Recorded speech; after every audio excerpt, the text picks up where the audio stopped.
Bukod sa kinekwestyong paggasta ng confidential funds noong 2022 ng Office of the Vice President, lumabas sa annual audit report ng Commission on Audit na nagtriple ang halaga ng confi funds na ginastos ng OVP noong nakaraang taon. Nakatutok si Sandra Aguinaldo. Kung noong 2022, pinuna ng Commission on Audit ang paggastos ng Office of the Vice President ng confidential fund nito, lumabas sa annual audit report ng COA para sa 2023 na nagtriple ito ng sumunod na taon. Kung ikukumpara, gumastos ang tanggapan ni Vice President Sara Duterte ng 125 million pesos na confidential fund sa loob lamang ng 11 araw noong 2022.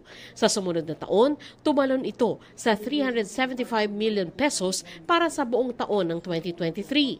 Ayon sa COA report, ang confidential expenses ay para sa ligtas na implementasyon ng iba't ibang proyekto at aktibidad sa ilalim ng Good Governance Program, Socio-Economic Program Delivery at official engagements o pagsali sa international at domestic events sa utos ng Pangulo.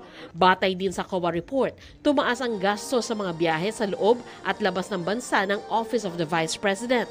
Noong 2022, nasa 20.11 million pesos ang nagastos, halagang pinaghatian ni na dating Vice President Leni Robredo at ngayon Vice na si Sara Duterte.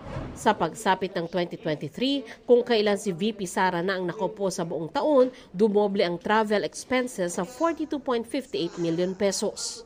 Lumaki rin ang halaga ng tulong na pinamahagi ng OVP. Sa computation ng GMA Integrated News Research, gumasta ito ng 1.28 billion pesos para sa assistance, subsidies at welfare goods noong 2023.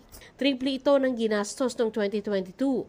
Ayon sa COA, ang welfare goods ay relief goods at food boxes na pinamimigay sa nangangailangang gaya ng biktima ng kalamidad.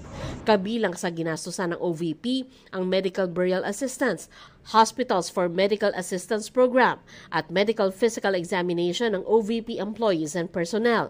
Pero may naobserbahan ng COA sa pamamahagi ng welfare goods. Hindi raw matiyak kung naipamahagi nga ang mga ito dahil sa pagkukulang sa guidelines and procedures at control measures ng OVP. Sa Davao Satellite Office naman ni VP Sara, may pagkukulang sa pag-iimbentaryo gaya ng mga food items daw na malapit nang mag-expire pero hindi pa nadidistribute. Food items na nasa unventilated shipping container at iba pa. Nakasaad naman sa report na maayos na nagamit ng OVP ang pondo nito para sa socio-economic program delivery. Mas mataas din daw ang accomplishments nito kaysa sa target. Hininga namin ang reaksyon ng Vice kaugnay sa audit report pero wala pa siyang tugon. Para sa GMA Integrated News, Sandra Aguinaldo, nakatutok 24 oras.